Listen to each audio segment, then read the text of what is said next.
আসসালামু আলাইকুম বন্ধুরা, দূরে এবং কাছে, দেশে এবং দেশের বাইরে যে যেখানে আছেন, আশা করি আল্লাহর রহমতে আপনারা সবাই ভালো আছেন। আর আপনাদের দয়া, আল্লাহর রহমতে আমিও ভালো আছি। আমি সাবিনা, আমার চ্যানেল সাবিনাতে আপনাদের সবাইকে স্বাগতম। আমার চ্যানেল সাবিনাতে নতুন এক ভিডিও নিয়ে আপনাদের মাঝে হাজির হলাম। আজকে আমি লাউ দিয়ে মাছ দিয়ে রান্না করব। তো সেগুলো আমি কুটে ধুয়ে সুন্দর করে করে নিয়েছি, প্রসেস করে নিয়েছি। আর এখানে লাউয়ের খোসা দিয়ে আলু দিয়ে ভাজি করব। তো সেটাও কুটে ধুয়ে রেডি করে নিয়েছি। আর সাথে কুমড়ো ঘন্ট করব। তো সেই কুমড়োটা অলরেডি আমি চুলার পরে দিয়ে দিয়েছি কড়ার মধ্যে। আর আমার এখানে কুমড়ো ঘন্ট হয়েও গেছে। আর আমি রসুন, পেঁয়াজ আর কাঁচামরিচ তেলের মধ্যে দিয়ে দিয়েছি, কারণ লাউয়ের খোসাটা ভাজি করব সেই জন্য।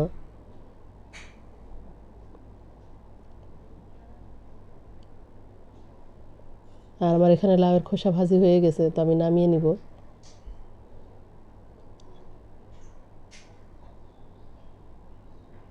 আর এই লাউয়ের খোসা ভাজিটা খেতে অনেক মজা হয়।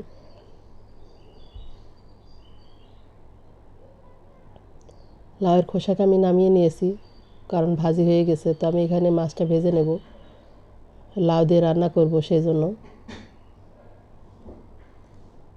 আমি লবণ আর হলুদ মাখিয়ে ভেজে নেব মাছটা।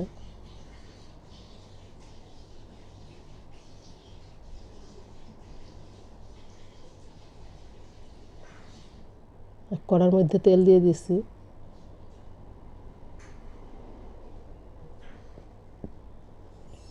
আর বন্ধুরা, আমার আমার ভিডিও যদি আপনাদের ভালো লাগে, তো আমার চ্যানেলটাকে সাবস্ক্রাইব করবেন, কমেন্ট করবেন এবং লাইক করবেন।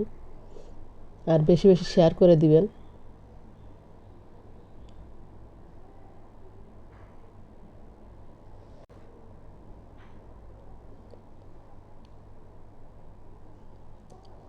আমি মাছ কাটা দিয়ে দিলাম, আর উল্টে দিচ্ছি কারণ এই পিঠ হয়ে গেছে।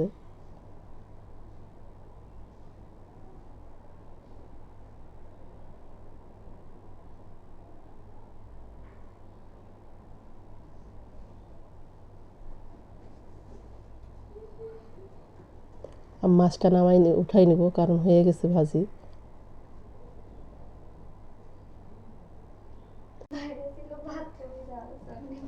আর আমি তেলের ওই মাছ ভাজি তেলের মধ্যে আর একটু তেল দিয়ে লাউটা দিয়ে দিলাম। আর লাউটা আপনারা এইভাবে রান্না করে খেয়ে দেখবেন,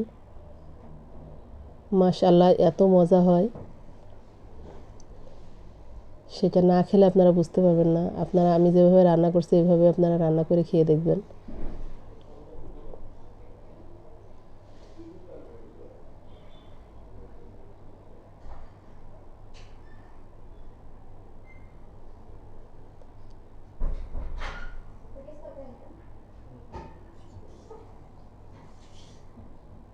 আর লাউটা দেখুন, আমি লবণ দিয়ে করে নিচ্ছি, একটু ভাজা ভাজা করে নিচ্ছি, কারণ লাউটা এইভাবে রান্না করলে খুব মজা হয়। তো অনেকটাই দেখুন সিদ্ধ মতো হয়ে এসছে।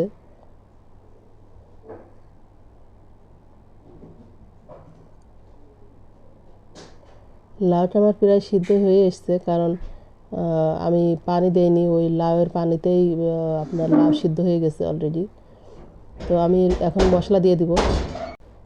মশলা দিয়ে দিলাম, আর একটু হলুদ দিয়ে দিব। দিয়ে এই মশলার কাঁচা গন্ধটা যাতে না থাকে, সেই জন্য আমি নেড়ে চেড়ে একটু পানি দিয়ে কষিয়ে নিব।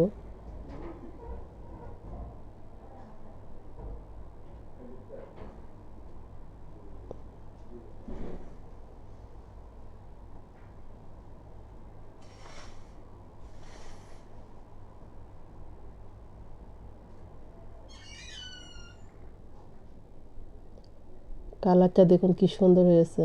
তো আমি একটু পানি দেবো, দিয়ে একটু সিদ্ধ মতো করে নেবো, আর মশলাটার কাঁচা গন্ধটাও যাতে না থাকে সেজন্য করে নিব।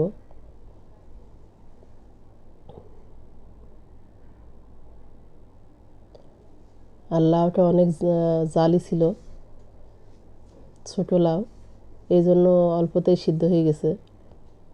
আর এখানে আমার লাউটা হয়েও গেছে, সিদ্ধ হয়ে গেছে। তো কষানো পানিটাও শুকিয়ে এসছে। তো আমি একটু ঝোলের পানি দিয়ে দিব।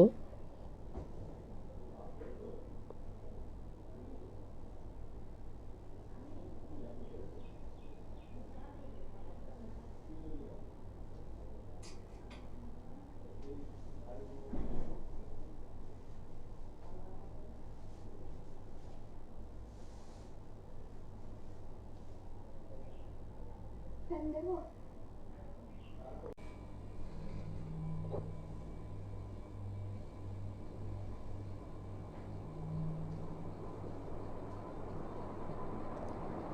আমি ঝোলে পানি দিয়ে দিলাম।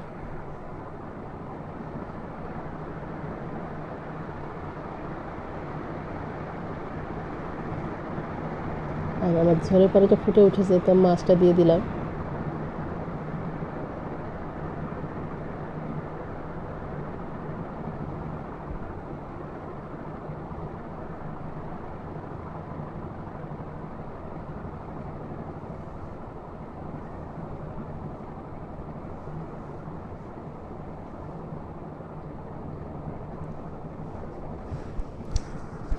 লাউ রান্নাটা প্রায় হয়ে এসছে, তো আমি নামিয়ে নিব।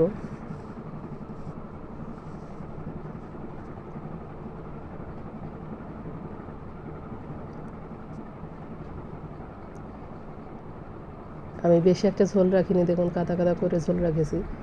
আর এই তরকারিটা এইভাবে রান্না করলে বেশি মজা হয় খেতে।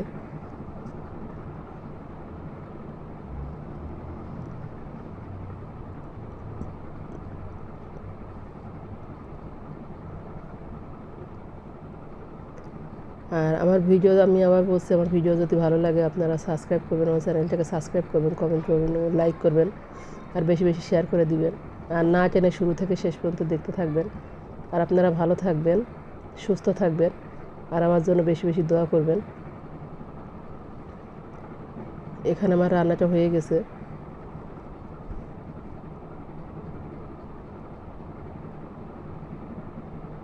মাশাআল্লাহ, অনেক সুন্দর হয়েছে।